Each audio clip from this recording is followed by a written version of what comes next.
And he one-taps Morphling with no stun, no Mind Flare, no Dagon. Hey, what is up guys? It's your boy Speed here, and today we're going to be talking about the NYX Assassin of Collapse. This is an offlane hero that's really fun and cool, and I thought this would be a fun build and fun piece of gameplay to show you guys so you can enjoy your solo queue while also hopefully gaining some MMR. Alright, before we get into the main part of the video, I do want to let you guys know that I'm not only posting videos here on YouTube, I also frequently post videos on the website. If you don't know what I'm talking about, almost every single day I'm posting a new video to the GameLeap website. We're going to teach you guys in depth about how to get to the next level. So if you want to become absolutely broken, click the link down below and sign up. For starting items, a couple things to note: your hero is universal, so stats are the name of the game. Circlet, gauntlets, branch. This gauntlet could technically be another circlet, and then this stick could be Tango's and Quelling, and that would be very reasonable because at 60 base damage, you don't feel very good about that. But if you go Quelling Circlet, you're actually going to have about 70, right, for last hitting, not for denying, because it's Quelling Blade. But that's something to keep in mind. He's against Morphling Pugna, so the stick makes a ton of sense. On top of that, the base thing that really impressed me in his laning stage here is how he gets First Blood. I want to break that down, then we'll kind of move on more towards the mid game because Morphling NYX Assassin is a pretty boring lane. There's not that much to do. Morphling is very favored in this matchup as time goes on. But okay, so the big thing that Collapse does is he gets 2 denies on the early waves. I'm not exactly sure why, but Morphling wasn't able to get any denies on the early waves, even when he was distracted with this Pugna. Maybe the Morphling shouldn't have auto-attacked down that creep. But notice what Collapse does here. Instead of contesting this deny, right, on the range creep or this creep, he goes to pressure the Pugna. And this is something that most high MMR players do, or the pros do, which is instead of putting a priority on one deny, they'll put their priority on getting a 2v1 against the enemy support if given the choice. And this will basically enable your support to zone out the enemy support, and then that will allow them to then zone out the safe laner because the enemy support is low on health. And yeah, he was able to get another deny coming up here, right? He gets this one as well. And yeah, he didn't just try to grief the CS by hitting it early, he actually went for the deny, you could tell. And now with 2 and 2 to the Morphling 0 denies, it actually allows him to hit level 2 first. I'm going to skip ahead here, and you're going to see right after this upcoming melee creep, due to the fact that he bullied Pugna just a little, Pugna's not full HP, and because of the fact that he got denies, he stunned through the creep that gave him level 2. This is all very intentional, you could tell. Incredibly heads up, incredibly high skill. That allows him to close the gap. Venge also hit level 2. Wave of Terror, Blood Grenade, skills up the Mind Flare, and gets the first blood. Beautiful. You can see how it all comes together. The 2 denies, the stun through the level 2 creep, he then pings the Pugna, and they get first blood. The only other cheeky early game play I wanted to show you guys is this really unique wave drag at minute 8. So they ended up sniping a kill on the Morphling. It was just like a caught the Morphling off guard type of play where he was low on strength. So that was nice. But then he hits level 6, and you'd expect him to immediately go for a kill. But I think due to the fact that he is low on mana, he might not be able to use his Mind Flare if he was ulti in the stun right now. And so I think he wanted to wait a bit, maybe wait for a clarity or something along those lines. And so what he does is when the Morphling is dead, he drags the wave. And this is going to have a much bigger effect than you might imagine. He brings it all the way around, not in front of the tier 2, like, right? Takes it all the way around, statics it, right?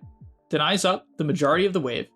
Not the entire wave. He actually decides to primarily auto-attack it. I don't know what the reason for that is. Maybe I think he wanted to meet this wave in front of the tower. So he meets this wave in front of the tower, right? He'll kill this off.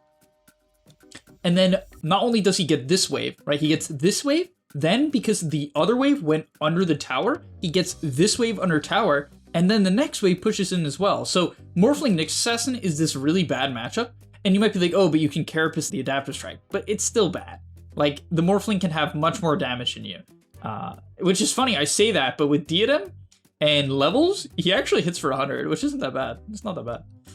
Also, keep in mind, no boots. Pretty interesting. So from there, he hits level 6, and he makes a movement to mid. This movement actually ends up failing. They tried to pick on the Huskar, but unfortunately, Huskar is pretty tanky and pretty good at living against NYX if he's full HP.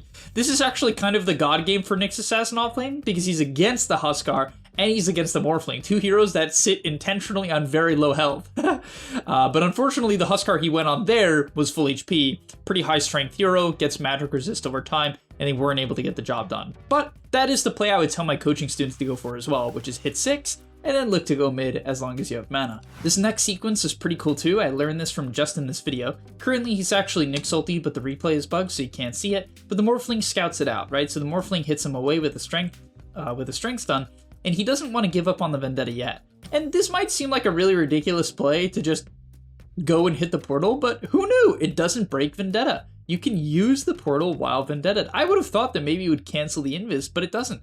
And he's able to swing the map.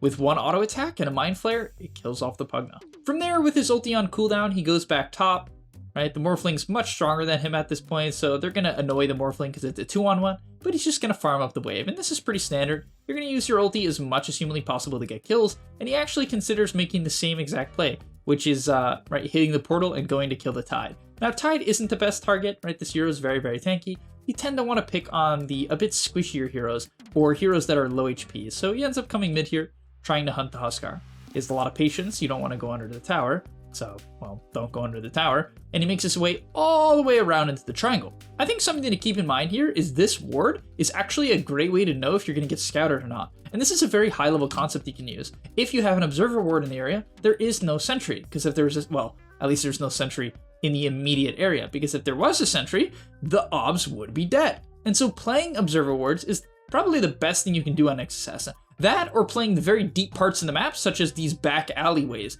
because then you'll also likely not get scouted by a sentry. But with a little bit of patience, he waits for the Huskar to drop his HP pool while farming the Ancients. When he gets in range, he actually missed the stun, but it didn't matter. A Dagon into the Mind Flare gets the kill, and it's beautifully done.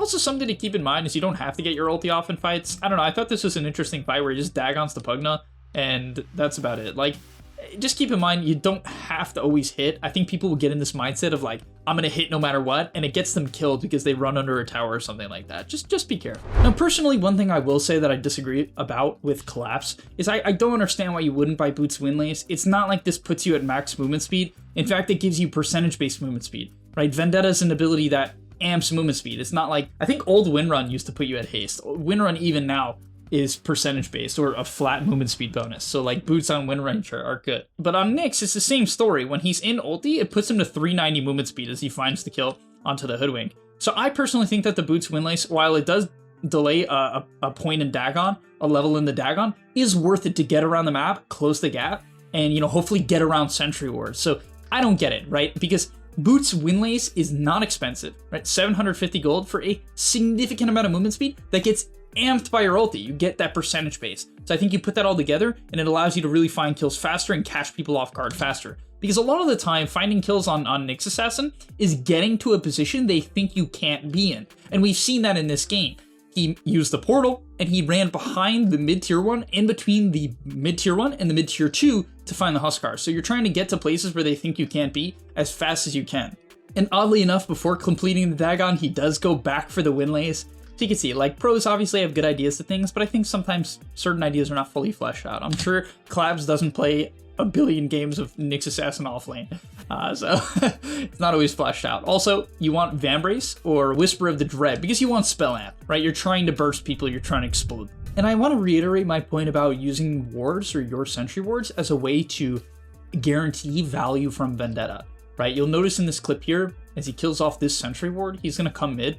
And because this sentry ward is here, you should feel comfortable about booking it down the mid lane. And once again, that's what you want to look for.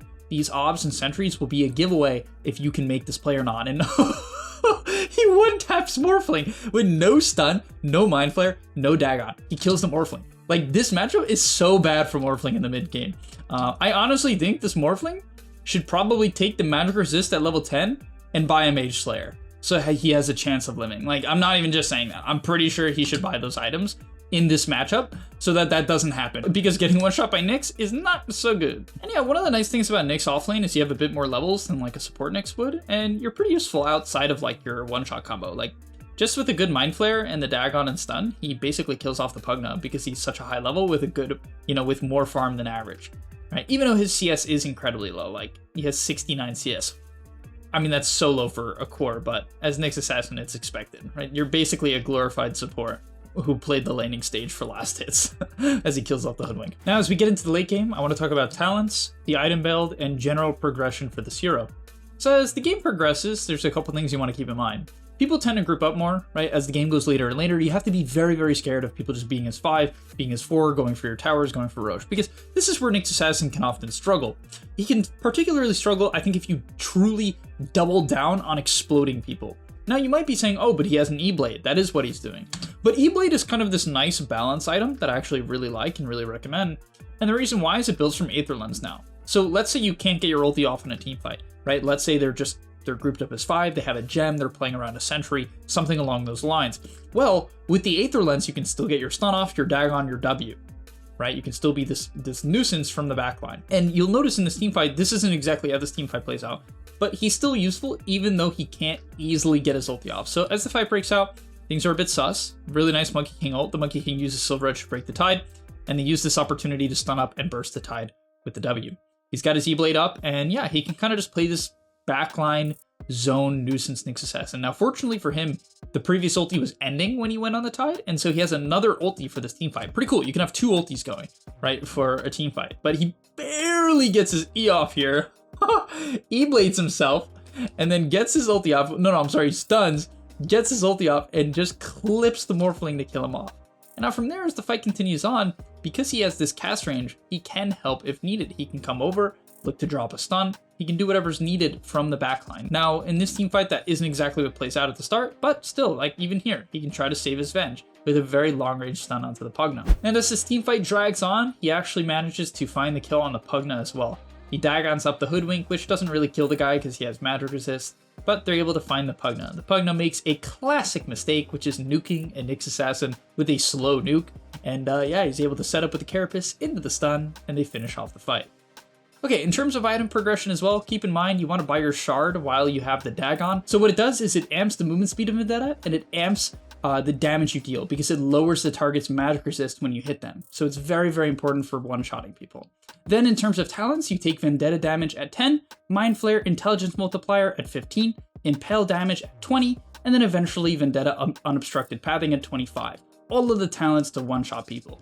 The idea behind this build is very simple. And yeah, to finish things off, he's buying mobility items, and I like this. Play to survive. Once you have E-Blade and Dagon, you do plenty of damage, you have plenty of impact. So I think there's a couple routes you can go. You can buy Ags because Nyx Ags is one of the coolest Ags in the game. It lowers your stun range, it increases the stun cooldown, it gives you healing, it makes your E, right, your Spike Carapace, this AoE stun, it gives you damage reduction. It's really, really cool, and it works very well with the Aether Lens that is part of your E-Blade, right? It just makes all the range of your spells very consistent and very annoying. Or what you can do is do what he does, which is buy a Blink. Blink is good because you can blink on the opponent and then click your ulti and then hit them, then stun, right? So essentially you can use your ulti in team fights even when they have a gem and a sentry. And so this is kind of a workaround, right? The blink is a workaround. Now he doesn't use it here, but you can get the idea, right? Let's say he wasn't in ulti, he could blink on top of the Pugna per se, click his ulti and then initiate, right? And so that's a very easy get around or a nice get around at this point of the game. And then something like a Force Staff or a Yule's or into a Wind Waker is probably your best bet because if you're going to commit in with Blink, you often want a way out. And the best items for this are like Glimmer, Force Staff, and Yule's, the classic kiting support items, and Offlane NYX should be no exception to the rule. But okay, thank you guys so much for watching. Hopefully you enjoyed, hopefully you learned quite a bit. I thought this was a nice replay, something a little bit different, and something I want to try. It's just fun, man. Like 24 kills, 6 deaths, 10 assists. With 100 CS at minute 43, like you can't farm on this hero. It's so terrible. And your cooldown is so low on ulti, so like there's no reason to farm. But okay, thank you guys so much for watching. I'll see you in the next one. And I'm out. Peace. And that's all, but remember, before you leave, come on, before you tune out, subscribe to the Game Leap website where we are going to help you get to the next rank. If you're stuck, click the link down below, and I'm out. Peace.